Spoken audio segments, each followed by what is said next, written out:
Welcome. My name is Tina Plukatz. I'm the new director for environmental art at the Schuylkill Center for Environmental Education. The Schuylkill Center is a 340 acres large nature preserve in northwest Philadelphia, just up on the Schuylkill River. We are presenting here a lively program of environmental education, land restoration, wildlife rehabilitation, and a very ambitious contemporary art program. Our contemporary art program is giving the opportunity to interpret, investigate, and really innovate in the nature of place. We were founded 20 years ago, and we are presenting today a changing program of gallery exhibitions, contemporary art residencies, and permanent and temporary exhibitions. We are excited to share that the Schuylkill Center for Environmental Education has reopened its door to the public, of course with COVID-19 precautions in place. We are also excited to share that our newest exhibition, Ecotactical Earth Day at 50, has opened its doors to the public.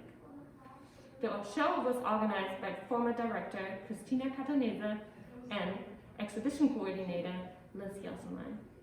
The show celebrates Earth Day 50 years later and asks the question, what does that might mean to us in that current moment?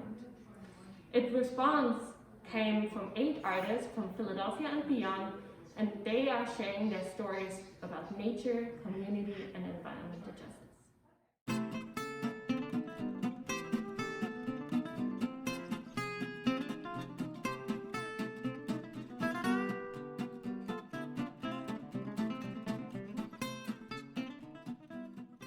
I'm Liz Yelsemine. I'm Exhibitions Coordinator at the Schuylkill Center for Environmental Education, and we are so excited to be presenting Ecotactical Earth Day at 50.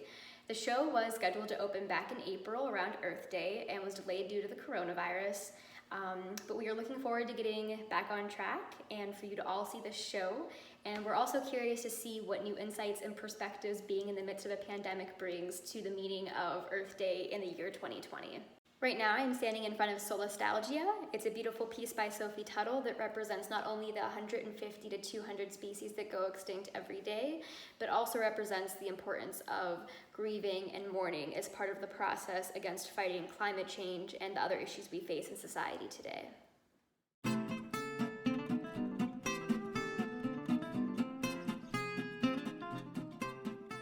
Other artists featured in the exhibition include Ants on a Log. They're a duo that performs music for children and others, and their work revolves around social justice in various ways. And an example of how they do this is Philly Thrive created a campaign against the oil refinery in South Philadelphia, and Ants on a Log wrote a piece in response to that. And in the end, the refinery was shut down, which is amazing, and they do some really great work. It's a lot of fun, and we're going to have some examples of their performances in the gallery, and we hope you enjoy them as much as we do.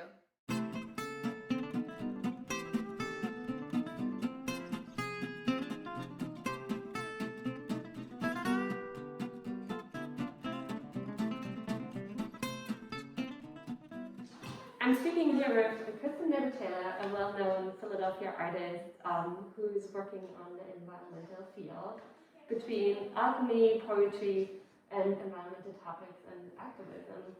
Welcome, we are so honored to have you here and show your new work in the Schuylkill Center, and I would love for you to tell us a little bit more about the piece. Thanks, Tina. It's nice to be back after a little hiatus. And the piece that I've put together is an arrangement. So I'll make sometimes these sculptures that take together kind of disparate parts from my personal life, from public life, and kind of come together to create these new relationships. And so in this case, the theme was Earth Day. And I'm actually a resident of Powelton Village, and that's also where my husband grew up. And so there's like a rich history of activism, and you know, the first Earth Day in Philadelphia was like this big kind of carnival like atmosphere. And so there's this connection between Powelton and that first environmental push. And so I wanted to connect my personal interest with some of the history.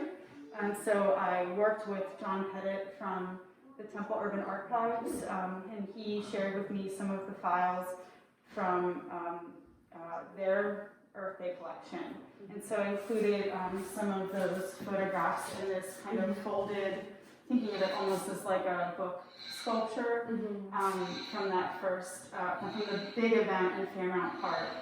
And some of these images to me have this kind of like iconic, like almost like mythological feel to them, with a daisy, which is often like this symbol of some of the early activist movements. The child, which is kind of like where the children are always kind of being implicated in environmental conversations, like we have to think about the future. And then just this one of the crowd and the folks climbing up the tree. So these images I was really drawn to, and I combine them with this paper that I've been making, where I use like carbon from an acetylene torch to make this marbled, like really rich, dark paper that almost looks like inside of a book, something like that. And then there's some like other components that come into play too. Yeah, I'm really curious about the fact that you said it has to do with my own history and my locality where I actually live and where my husband grew up. Can you speak a little bit more about the personal side of that piece, how it relates to Earth Day, and how do you respond to that impetus, this like idea of celebrating Earth Day 50 years later, and what it maybe means to you? Sure. So actually, I put my mother-in-law in the piece. So she's screen printed here, and this is a photograph that my father-in-law took of her around this time, and she's surrounded by these daisies, and she has this like really youthful, like optimistic quality, and so I've always been drawn to that photo, and I definitely have like a nostalgia for the stories of Earth Day, but I try to also ground myself in the reality that there's always, it wasn't a perfect movement, that we're still dealing with a lot of the same problems. A lot of those ideas are coming up for me, and so I like this image because it kind of reminds me that the reason that I'm drawn to Earth Day and this history is often because I'm nostalgic for it, and I try to walk this line between romanticizing it and kind of bringing some of the reality of it to that subject. Yeah, thank you so much. I really love this piece. It's wonderful, like having this like personal relationship to the work in the gallery. I think it's really wonderful. Thank you so much. Yeah, thank you so much. Glad to have you.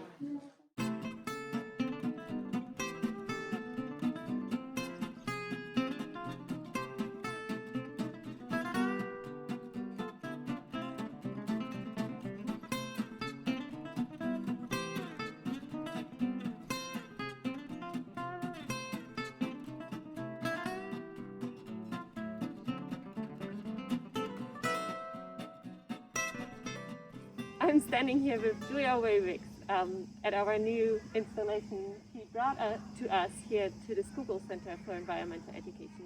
And I'm very honored to have you here. She is an artist from Philadelphia, well known for her mixed media pieces, for video work, but also installation artist. And I wanted to talk with you a little bit more about how this piece came together, what inspired you to it, and welcome.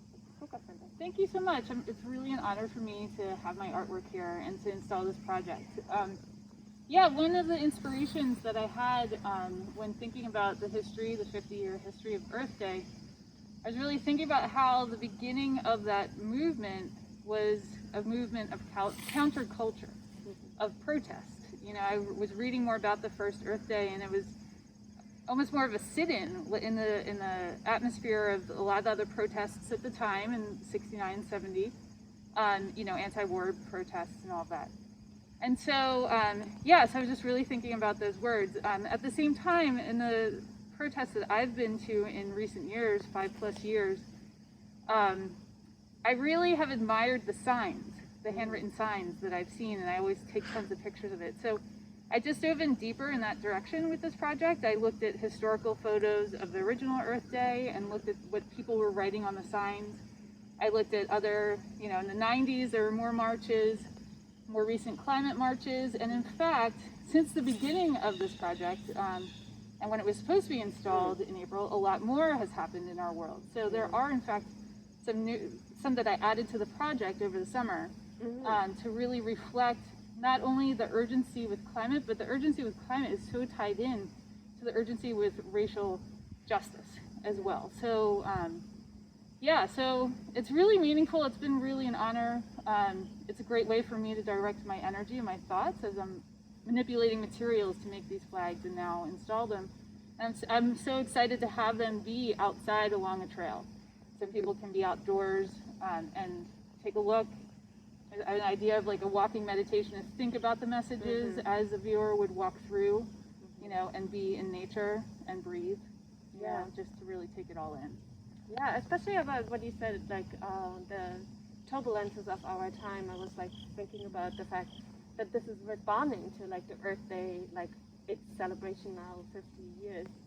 And I was wondering how that really this like celebration also becomes part of that. What, like there were these demonstrations you were like really inspired by.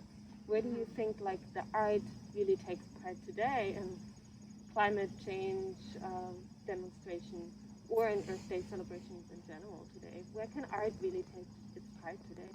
Well, first of all, we read things in a visual way, and more than just the words, the textures, the objects, you know, the reminders that you know reflect the values of the people. So you know, it's all different ways to get the message out, verbally and visually. You know, so again, yeah, people you know, installing signs, or even, you know, I think about the Rizzo statue. Yeah. And like people marked that, and it was very clear that well, first of all, that it needed to go.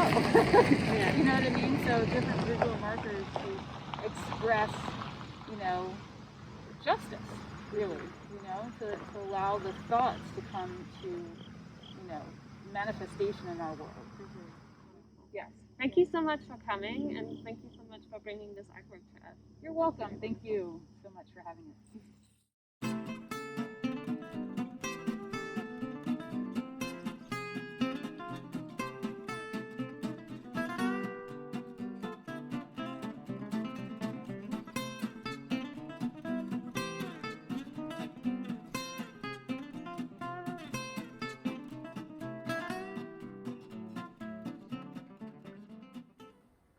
Thank you for joining us today. I hope you enjoyed our tour of our new exhibition, Ecotactical.